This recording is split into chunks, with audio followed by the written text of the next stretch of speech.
एक दिलचस्प खबर। डिपार्टमेंट ऑफ इन्वेस्टिगेशन की इमारत सुबह की धुंध में डूबी कुछ अजीब सी लग रही थी। हिंदुस्तान के उत्तरी इलाके में यूं ही कड़ाके की ठंड पड़ती है, लेकिन बर्फबारी हो जाने की वजह से भी आज कई दिनों से ठंड बहुत ही ज़्यादा हो गई है। डिपार्टमेंट ऑफ इन्वेस्टिगेशन की इमारत बड़े बड़े चौकोर पत्थरों को जोड़कर बनाई गई है। ऐसा मालूम हो रहा है जैसे वो गुरूर में कोहरे की गहरी चादर पर हंसती हुई कह रही हो कि हमें क्या परवाह, चाहे जितनी ठंड पड़े, हमारे ऊपर उसका कोई असर नहीं होने वाला। हमारे अंदर ऐसे ऐसे राज दफन है जिनकी हवा भी दुनिया को नहीं लगी। दुनिया के सैकड़ों राज हमारे सीने में दफन होने के लिए आते हैं और हमारे ही होकर रह जाते हैं। इसी इमारत के कंपाउंड में कई शानदार बंगले बने हुए हैं। इन्हीं बंगलों में से एक के बरामदे में एक खूबसूरत अंग्रेज़ औरत शायद किसी का इंतज़ार कर रही है। उसने सोने वाले कपड़े के ऊपर ऊनी कपड़ा पहन रखा है। उसकी निगाहें बार बार बरामदे में लगे हुए गुलाब के पेड़ की तरफ उठ जाती हैं। थोड़ी देर के बाद एक कार कंपाउंड में दाखिल हुई। अंग्रेज़ औरत बेताबी के साथ बरामदे से उतरकर आगे बढ़ी। एक अधेड़ उम्र का तंदुरुस्त अंग्रेज़ कार से उतरा। उसने आगे बढ़कर औरत की कमर में हाथ डाल दिया। ओ जैक्सन डार्लिंग, वो औरत अंग्रेज़ी में बोली, खुदा का शुक्र है कि मैं तुम्हें फिर तंदुरुस्त दिख रही हूँ। अंग्रेज़ ने झुककर औरत का माथा चूम लिया। फिर दोनों बंगले में दाखिल हो गए। ये P.L. जैक्सन खुफिया पुलिस का सुपरिटेंडेंट था। लगभग 2 महीने से बहुत बीमार था। उसकी ज़बान के नीचे एक फोड़ा निकल आया था, जिसकी वजह से वो लगभग गूंगा होकर रह गया था। खाने पीने में भी परेशानी होती थी। जब तक उसके दिल में विल पावर रही, वो बीमारी की तरफ लापरवाही करता रहा, लेकिन जब तकलीफ ज़्यादा हो गई तो उसे अस्पताल में दाखिल होना पड़ा, जहां उसके फोड़े का ऑपरेशन कर दिया गया। आज 2 महीने के बाद वो पूरी तरह सेहतमंद होकर घर वापस आया है।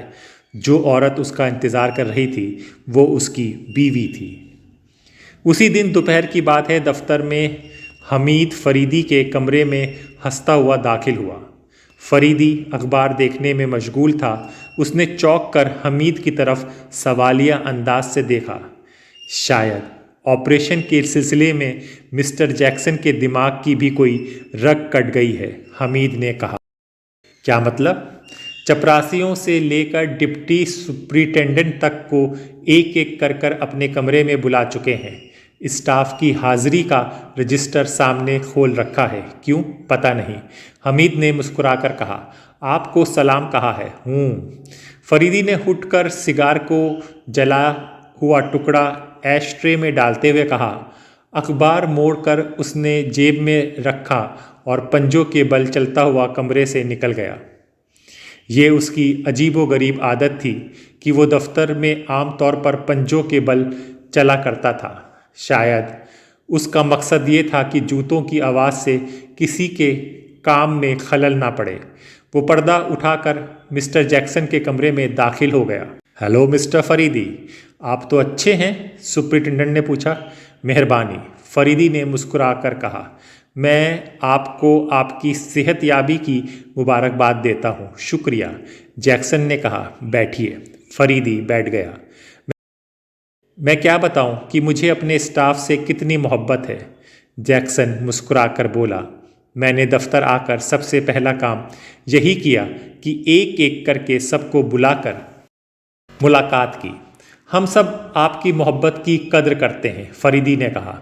इस दौरान मैंने कितनी तकलीफ़ उठाई, जैक्सन बोला। तकलीफ़ की चीज़ ही थी, फरीदी ने कहा। आपकी आवाज़ बदली बदली सी महसूस कर रहा हूँ। हाँ भाई, ये ऑपरेशन है ही ऐसी चीज़। गले और ज़बान का ऑपरेशन हुआ था। ऐसी सूरत में आवाज़ कायम रह गई, इसी को गनीमत समझता हूँ। वाकई खुदा का बड़ा रहम है। फरीदी ने यह जुमला यूं ही रस्मी तौर पर कहा और उसी रस्मी बातचीत से बहुत नफ़रत थी। वो एक मुंह फट और बेधड़क हकीकत का इजहार कर देने वाला आदमी था। इस वक्त मैंने ख़ास तौर पर एक ज़रूरी मामले में राय करने के लिए बुलाया है। कहिए। कल रात अस्पताल में मुझे इंस्पेक्टर जनरल की तरफ से एक खबर मिली जो हम सब के लिए बहुत दिलचस्प है। तुमने यूरोप के मशहूर ब्लैकमेलर लिनॉर्ड का नाम ज़रूर सुना होगा। वो अपने कुछ साथियों के साथ हिंदुस्तान आया है और उसने अपना हेडक्वार्टर हमारे ही शहर में बनाया है। खबर तो बहुत दिलचस्प है, फरीदी ने दिलचस्पी जाहिर करते हुए कहा। मुझे तुमसे यही उम्मीद थी कि तुम इसमें ज़रूर दिलचस्पी लोगे, जैक्सन ने हंसकर कहा। तुम तो ऐसे मौक़ों की तलाश में ही रहा करते हो। ये 100% यकीन हो गया है कि तुम सचमुच एक माहिर अफसर हो। हाँ, वो लिनॉर्ड, फरीदी ने जैक्सन की बात काटते हुए कहा। हाँ, तो लिनॉर्ड खतरनाक आदमी है जिसने सारे यूरोप को हिला रखा है। हद तो यह है कि स्कॉटलैंड के मशहूर जासूस भी उसे नहीं पकड़ सके। जी हाँ, मैं जानता हूँ कि वो एक इंटरनेशनल ब्लैकमेलर है। यूरोप के बड़े बड़े घराने उसके नाम से कांपते हैं। उसने एक बार स्कॉटलैंड यार्ड के मशहूर जासूस पीटरसन की अच्छी खासी दुर्गत बनाई थी। तुम ठीक समझे, मैं उसी लिनॉर्ड की बात कर रहा हूँ, जैक्सन ने कहा। मगर एक बात समझ में नहीं आई कि आखिर वो हिंदुस्तान क्यों आया है, यहाँ के राजाओं और नवाबों को ब्लैकमेल करने के लिए। फरीदी ने कहा। तुम्हें ये कैसे मालूम? क्या तुम उसकी मौजूदगी के बारे में पहले ही जानते हो? जी हाँ। वो किस तरह? जैक्सन ने पूछा। फरीदी ने जेब से अखबार निकालकर सुपरिटेंडेंट के सामने मेज़ पर फैला दिया और एक विज्ञापन की तरफ इशारा किया। सुपरिटेंडेंट पढ़ने लगा। यहाँ का वो नवाब अलर्ट हो जो आज से 3 साल पहले सिर्फ अय्याशी की वजह से एक मामूली पर्यटक के भेस में इंग्लैंड गया था। वहाँ उसने एक किसान की खूबसूरत लड़की पर डोरे डाले थे, लेकिन कामयाब ना होने पर उसने शादी कर ली थी। फिर कुछ दिन उसके साथ रहकर वो चुपके से हिंदुस्तान वापस चला आया था। उस नवाब को मालूम होना चाहिए कि अब उसकी रियायत का एक जायज़ वारिस और पैदा हो गया है। मेरे पास शादी के सर्टिफिकेट के साथ सारे सबूत मौजूद हैं जिनकी कीमत 75 करोड़ रुपए है। अगर नवाब उन सारी चीज़ों को हासिल करना चाहे तो इस अखबार के ज़रिए अपनी रजामंदी जाहिर कर सकता है, वरना ये सारे सबूत उसके नए वारिस के हक में इस्तेमाल किए जाएंगे। देखा आपने, फरीदी ने कहा। जैक्सन ने कुछ सोचते हुए सिर हिलाया। मगर ये कैसे कहा जा सकता है कि ये लिनॉर्ड की हरकत है? मैं करीब 1 माह से इस तरह के विज्ञापनों की कटिंग इकट्ठा कर रहा हूँ, फरीदी ने कहा, और ये सब यूरोप ही के हालात से मिलते हैं, और इनमें से मुझे कोई भी विज्ञापन ऐसा नज़र नहीं आया जो किसी मोटे असामी से ना जुड़ा हो। मिस्टर फरीदी, जैक्सन बोला, मैं इसलिए तुम्हारी कद्र करता हूँ कि तुम्हारी नज़रें बहुत तेज़ हैं। मैंने अभी लगभग सारे अफसरों से इस मामले में बारे में बातचीत की, लेकिन किसी ने भी इन इश्तिहारों का हवाला नहीं दिया। अरे इसमें कौन सी खास बात है, फरीदी बोला। ये तो ऐसी चीज़ है जिसने मामूली से मामूली दिमाग वाले आदमी को अपनी तरफ आकर्षित कर लिया होगा। तुमने अभी इस किस्म के और विज्ञापन का जिक्र किया है, जैक्सन ने कहा। क्या उनके कटिंग तुम्हारे पास है? जी हाँ, 2-3 यहीं दफ्तर में मौजूद हैं, फरीदी ने उठते हुए कहा। ठहरिए, मैं अभी आपको दिखाता हूँ। फरीदी अंग्रेज़ी अखबार की कुछ कतरनें उठा लाया और बारी बारी उन्हें पढ़ने लगा।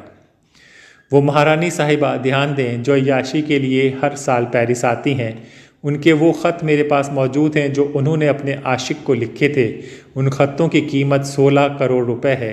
अदायगी ना होने की सूरत में ये ख़त छपवा दिए जाएंगे। सौदा इसी अखबार के ज़रिए तय किया जा सकता है। दूसरा इश्तिहार। वो हसीन और जमील नवाबजादी, ध्यान दें, जो पिछले साल अपने एक आशिक के साथ लेकर स्विट्ज़रलैंड आई थी। वो देखने में उनका प्राइवेट सेक्रेटरी था, पर मेरे पास उन दोनों की कुछ तस्वीरें हैं जिन्हें छपवा देना बहुत ही दिलचस्प साबित हो सकता है। उन तस्वीरों की कीमत 20 करोड़ रुपए है। इस सिलसिले में उसी कीमत के जेवरात कबूल किए जा सकते हैं। अदायगी ना होने की सूरत में ये तस्वीरें छपवा कर बांट दी जाएंगी। इस अखबार द्वारा रजामंदी जाहिर की जा सकती है। इसी तरह के और भी इश्तिहार थे, लीजिए खुद आप ही पढ़ लीजिए। फरीदी ने सारी कतरनें जैक्सन की तरफ बढ़ा दी। हैरत है कि पुलिस ने अभी तक इस तरफ ध्यान नहीं दिया, जैक्सन ने कहा। यह तो खुला जुर्म है। लगता है ये अखबार ब्लैकमेलिंग का हौसला बढ़ा रहा है। उसे तो फौरन जब्त करके उस पर मुकदमा चलाना चाहिए। फरीदी हंसने लगा। लियोनार्ड या उसके साथ रहने वाले मामूली आदमी नहीं हैं।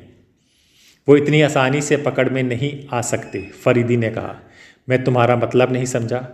ज़रा आज के अखबार के एडिटोरियल का ये हिस्सा देखिए, फरीदी ने अखबार जैक्सन की तरफ बढ़ाते हुए कहा। जैक्सन पढ़ने लगा। हमने अपने पाठकों की दिलचस्पी के लिए ऐसे विज्ञापनों के नमूने छापने का सिलसिला शुरू किया है जो यूरोप में ब्लैकमेलिंग के लिए इस्तेमाल किए जाते हैं। आज के अखबार में भी आपको ऐसा ही विज्ञापन मिलेगा। हम आगे भी आपकी दिलचस्पी के लिए उनका सिलसिला जारी रखेंगे। जैक्सन पढ़ चुकने के बाद फरीदी की तरफ हैरत से देखने लगा। मगर ये तो बताओ, तुमने आज तक किसी का जवाब भी अखबार में देखा है या नहीं? ऐसी सूरत में जबकि खुद अखबार वाले मिले हों, जवाब छापने की ज़रूरत ही क्या रह जाती है, फरीदी ने कहा। लेकिन ये कैसे कहा जा सकता है कि अखबार वाले मिले हुए हैं? उन खतों के बारे में एडिटोरियल नोट पढ़कर कहा जा सकता है। बात दरअसल ये है कि मिस्टर फरीदी की तुम बातों को बहुत ही घुमा फिरा कर सोचने के आदी हो, जैक्सन ने कहा। हो सकता है कि इस किस्म के खत दिलचस्पी के लिए ही छापे जाते हों, लेकिन मुझे तो इसमें कोई भी दिलचस्पी की नज़र नहीं आती, फरीदी ने कहा। और अगर दिलचस्पी ही के लिए इनका सिलसिला शुरू किया गया होता तो 2-1 इश्तिहार काफ़ी थे, या फिर हर इश्तिहार में कोई नई बात होनी चाहिए थी। अब तक लगभग 15 इश्तिहार छप चुके हैं, लेकिन सब एक जैसे। हर एक में एक नए ढंग से रुपए की मांग की गई है। खैर भाई, यही होगा, जैक्सन ने उकता कर कहा। मुझे दरअसल तुम्हें ये इन्फॉर्मेशन देनी थी कि लियोनार्ड का पता लगाने के लिए 6 जासूसों की एक कमेटी बनाई गई है, जिसमें तुम्हारा भी नाम है। तो क्या सबको काम के एक ही तरीके पर अमल करना पड़ेगा? फरीदी ने कहा। बिल्कुल, जैक्सन ने मेज़ पर झुकते हुए कहा। यह ज़रूरी है, लेकिन मैं इसका आदी नहीं, मजबूरी है। ये तो करना ही पड़ेगा। तुम्हें रोज़ रिपोर्ट देनी पड़ेगी। आप जानते हैं कि मैं इस पर अमल नहीं कर सकता, फरीदी ने कहा। इस बार तो तुम्हें इस पर अमल करना पड़ेगा, क्योंकि सारे ऑर्डर ऊपर से आए हैं, जैक्सन बोला। और अगर मैं इनकार कर दूं, फरीदी ने कहा। क्यों बच्चों जैसी बातें कर रहे हो, जैक्सन ने ज़ोर देते हुए कहा। यहाँ रहकर तुम्हें ऑर्डर का पाबंद होना पड़ेगा, और अगर मैं इस्तीफ़ा दे दूँ तो मैं तुम्हें इसकी राय ना दूंगा, जैक्सन बोला। लेकिन मैं अपने उसूल के खिलाफ एक कदम भी आगे नहीं बढ़ सकता। आखिर इसमें तुम्हारा नुकसान ही क्या है, जैक्सन झुंझला कर बोला। तुम्हारे जैसा आदमी तो मेरी नज़रों से गुजरा ही नहीं। मुझे डर है कि तुम कहीं अपनी जान जोखिम में न डाल दो। हमें तुम्हारी स्कीमों की खबर ना होगी तो हम तुम्हारी हिफाजत कैसे करेंगे? आपका फरमाना सही है, फरीदी ने धीरे से कहा। और आप ये भी जानते हैं कि मैं इस डिपार्टमेंट में रोटियों के लिए नहीं आया हूँ। मेरी तबीयत ने इस मनपसंद पेशे में आने पर मजबूर किया है। मेरा उस काम में दिल ही नहीं लगता जिसमें कदम कदम पर मौत का खतरा ना मंडरा रहा हो। निजी तौर पर मैं इस चीज़ तुम्हारे लिए ठीक हो सकती है, लेकिन डिपार्टमेंट के हक में ठीक नहीं है। लेकिन इससे पहले तो मुझे इस बात पर कभी मजबूर नहीं किया गया, फरीदी ने कहा। भाई, पहले की बात और थी। पहले तुम्हारा ताल्लुक़ सिर्फ मुझसे था, लेकिन इस बार सीधे इंस्पेक्टर जनरल का मामला है। खैर, देखा जाएगा, फरीदी ने कहा। मैं कोशिश करूंगा कि उनकी हिदायतों पर अमल करूं। आज शाम तक बाकी 5 जासूस भी यहां पहुंच जाएंगे। मैं कल उनसे तुम्हारा इंट्रोडक्शन करा दूंगा। ये सब अलग स्टेट के बेहतरीन दिमाग हैं। थोड़ी देर बाद फरीदी वहां से उठकर अपने कमरे में चला गया।